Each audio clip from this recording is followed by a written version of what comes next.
जैसा कि आपको थंबनेल में दिख रहा होगा, क्लास 10th के इम्पोर्टेंट क्वेश्चन। आज हम फिर से इम्पोर्टेंट क्वेश्चन लेकर आए हैं जो सामांतर श्रेणी का है। इससे पहले भी हमने सामांतर श्रेणी का क्वेश्चन करा था। आज हम एक और इम्पोर्टेंट क्वेश्चन लेकर आए हैं सामांतर श्रेणी का, जो आपको स्क्रीन पर दिख रहा होगा। 3, 8, 13, 18 डेढ़ डेढ़ डेढ़ कौन सा पद 78 है। आपको बताना है कौन सा पद 78 है। तो पहले तो हम लिखेंगे चूंकि दी गई समीकरण। क्या लिखेंगे? चूंकि दी गई सीरीज। तो यहाँ पर हमको दी गई सीरीज क्या है, तो यहाँ लिखेंगे चूंकि दी गई श्रेणी। तो हमारी श्रेणी क्या दे रखी है?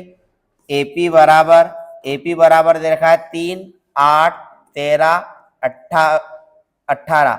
और ऐसे हम इसको डेढ़ डैश करके लिखेंगे तो कौन सा पद 78 है, मतलब कि यह 78 कौन से पद पे आ रहा है। जैसे 3 कैसे पद पे आ रहा है? पहले पर। 8 कौन से पद पे आ रहा है? दूसरे पर। यदि ऐसे ही श्रेणी को बढ़ाते जाएंगे तो 78 आएगा।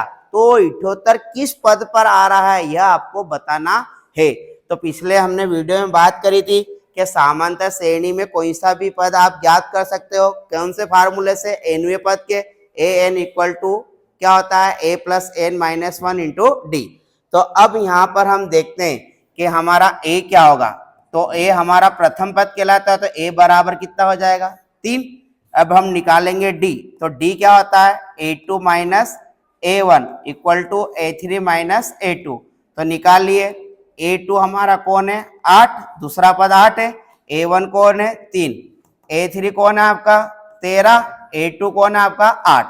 तो 8 में से 3 गया कितना बचा? 5। और 13 में से 8 गया कितना बचा? 5। तो d बराबर आपका आ गया 5। अब यह बोल रहा है कौन सा पद 78 हुआ होगा। तो an की वैल्यू आपको कितनी दे रखी है? 78। कितनी दे रखी है? 78। अब हम यहाँ लिखेंगे कि हम जानते हैं कि nवा पद का सूत्र क्या होता है?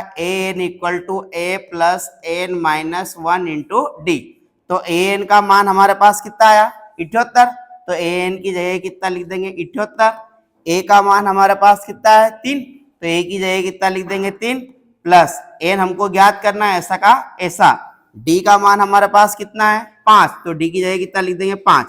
अब ये 3 पक्षांतर होके इधर आएगा तो काय का हो जाएगा? माइनस का। तो ये हो जाएगा 78 माइनस 3। इधर बचेगा n माइनस 1, गुणे में कौन बचेगा? 5।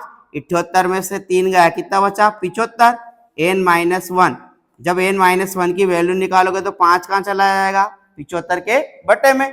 अब 75 से 5 को काटो तो कितनी बार कटेगा? 15 बार। 15 5 75। तो n माइनस 1 बराबर कितना आएगा आपका? 15। कितना आएगा? 15। जब आप n की वैल्यू निकालोगे तो ये 1 उधर जाएगा तो काय का हो जाएगा? प्लस का। तो n बराबर हो जाएगा 15 और 1 16। तो आपको n बराबर कितना आ गया? 16। हम कह सकते हैं कि यदि श्रेणी को लगातार 16 पद तक बढ़ाया जाएगा तो 16वें पद पे कौन आ जाएगा? 78। इस प्रकार से हम किसी भी समांतर श्रेणी में कोई सी भी यदि 3 चीज दे तो हम चौथी चीज ज्ञात कर सकते हैं। होता क्या है, आपको एक क्वेश्चन है, पहेली बुझाना है। उस पहेली में आपको कोई सी भी 3 वैल्यू देंगे और एक पूछ लेगा।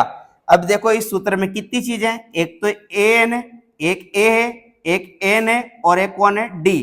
4 चीजें, 1, 2, 3 और 4। इन चारों में से क्या होगा? क्वेश्चन में कोई सी 3 चीजें दे रखेगा और एक आपसे क्या कर लेगा? पूछ लेगा। इससे पहला जो हमने क्वेश्चन करा उसमें हमसे an पूछा था। इस बार हमको an दे रखा है तो n पूछ लिया। अगली बार क्या होगा? हमें an दे रखेगा, n दे रखेगा, d दे रखेगा और क्या पूछ लेगा? a। मतलब कॉन्सेप्ट वही घूम फिर के आ रहा है। हमको तो केवल क्वेश्चन की नब्ज पकड़ में आना चाहिए। यही फार्मूला आपको याद होगा तो आप किसी भी क्वेश्चन को सोल्व कर देगो। यदि आपको यह वीडियो और यह सीरीज पसंद में आ रही है तो कृपया इसे शेयर और लाइक और सब्सक्राइब हमारे चैनल को जरूर करें। धन्यवाद। जय हिंद, जय भारत।